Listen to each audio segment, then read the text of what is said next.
Hey guys, welcome back to Patriots Public Opinion. Tonight, I was just going to talk about something that's a little more personal to me, something that means a lot to me, and it weighs a lot on my heart.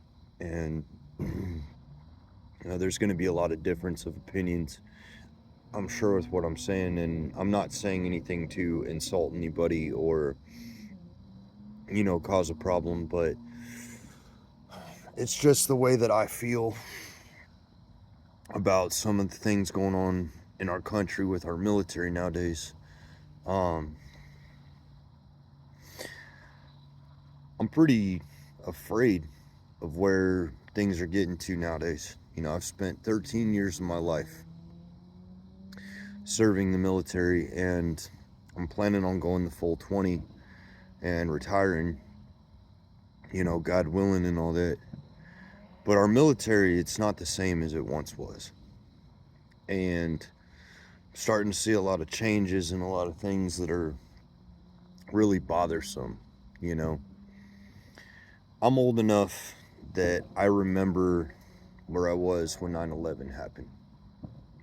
A lot of this new generation of military personnel, they weren't even alive when it happened. You know, we engaged in this war in the Middle East for 20 years. Um, when I got old enough to join and become a part of the Army, my drill sergeants and my instructors were the OGs. They were the guys who had joined or been in the military when the war started. They kicked open the doors to Iraq. They fought a lot of the bloody battles in Afghanistan and things like that. We were being taught by these guys who had a very different way of thinking about things.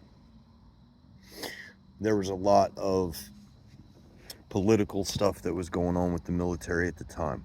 Um, I remember, especially being from the Midwest, I remember the Westboro Baptist Church deal that happened where they were protesting the deaths of dead soldiers and calling them all kinds of horrific names and, you know, a lot of the negativity. I remember the first couple protests that happened where people were blaming the soldiers for the actions that were taking place. What you got to understand is that we're the hammer, you know. We don't make the decisions or the policies or any of that kind of stuff. We just carry out the orders. That's what we joined to do. And the mentality of all those guys back in the day and the mentality that I went into the military with and that, I still have is the love of my country, you know, and the willingness to do anything that my country calls upon me to do to defend her and the people that are within her borders, I had a whole family that was military. Aunt that was a Marine, great uncles that fought in Vietnam in different branches, a great grandfather who was a trench runner in World War One, a great grandfather who had been in Pearl Harbor in North Africa in World War II. My father was a 75th Ranger and had fought in Mogadishu and had been in Desert Storm and all those kind of things. And all of that was always really important and special to me in my life, but it didn't have an impact on me, and I didn't realize the importance of it until 9/11 happened and I saw those attacks occur, you know. I'm also from a state where there was a lot of heroes that were held really high up on people's shoulders. There was a lot of people to look up to. We had a governor in Nebraska, Dave Heineman, who'd been a Navy SEAL and a war hero of Vietnam. We had um, Staff Sergeant Patrick Hamburger, who was part of the Nebraska Army National Guard and lost his life in one of the largest losses that the U.S. military and special forces took in the war in Afghanistan, which was Extortion 17. Um, you know, Tonto from 13 hours. He's from my state. He's from Omaha, Nebraska, not too far from where I grew up. You know, I joined to become a part of that brotherhood and do what I could for my country. Not to be a hero. I think a lot of people get that mixed up when people talk like that, think, oh, this guy wants to be a hero, or he wants to make a name for himself. It wasn't that. I feel privileged to be an American citizen, and my country asks me to give something back to it. I feel like that's the least that I can do. In my years, I've lost a lot of friends, suicide, deployments, all kinds of things like that. You know, I've gone through a lot of hardship myself, due to different things like, you know, personal stuff going on in my life, deployments that I served, all those kind of things. But at the end of the day, I've always managed to maintain that hard mentality and do what I feel like what I needed to do. A lot of this new age mentality, I'll call it, has started to creep into the U.S. military. I see it with a lot of young soldiers, and this isn't the place for it, man. You know, it's making us weak. It's making a lot of the new generation of the military, these future leaders and the people that are taking over when people like me get out, it's making them just not able to function the way that they need to. And it's frightening, because the fact of the matter is, we're looking down the barrel at some massive possible conflicts in the future of this country. You know, we're at massive odds with countries like China and Russia, and the politics of this country are so messed up that it's hard to tell if we're going to end up turning into one of these wars, if there's going to be a World War III coming down the line. Shit, half the time it almost seems like we're on the edge of another civil war in this country, you know, especially the way that the right and left are swinging at each other. And if something like that happens, I mean, it's a frightening thought. We go to war against a country like Russia, or even worse, in my opinion, is a country like China. I don't believe that a lot of this new generation is going to be able to carry us. I don't think that they're going to be able to handle it. I think there's going to be a whole lot of deaths and a whole lot of loss and destruction that we're not ready to take, because the military is not built the way it used to be. The leadership is not the same.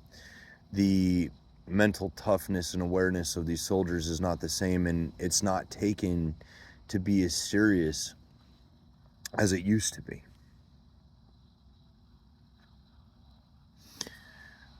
If you're a person that enjoys your freedoms in this country, then you should be willing to stand up for your country when it calls you to.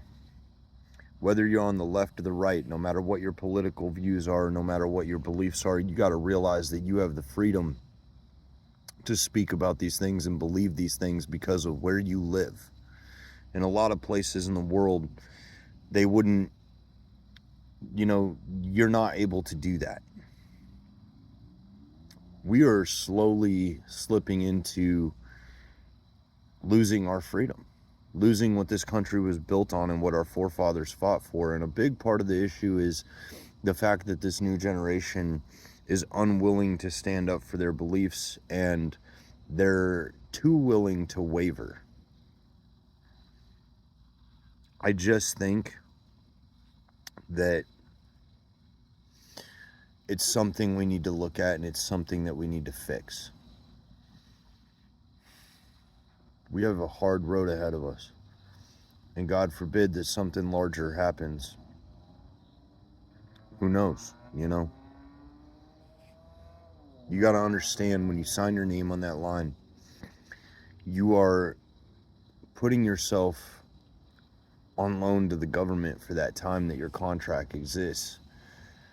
You need to be willing to do what it takes. You need to be a little bit tougher and a little more willing to make some sacrifice. You know, World War II is known as, that group of people that fought that war is known as the greatest generation in American history. And like I said, I've got people in my own family that were there, and they're the greatest generation for a reason. The sacrifices that those people made was just insane. Watch some documentaries with them. Turn on the Sean Ryan show. You know, watch the episode he did with the last Marine flamethrower from Iwo Jima. Listen to these guys. Listen to what they talk about, you know? Show a little bit of respect to the elders and the people that came before, and understand why they did the things they did. It's time for us to start finding our identity and what made us great again. Not just listening to all this political cloud and bullshit and being such a sensitive, weak group of people. I think that if anything in the world can make this country crumble, that's going to be a massive part of it. And I think that the big chance we have to save this country is for people to wake up and start adopting a little bit of an older school mentality.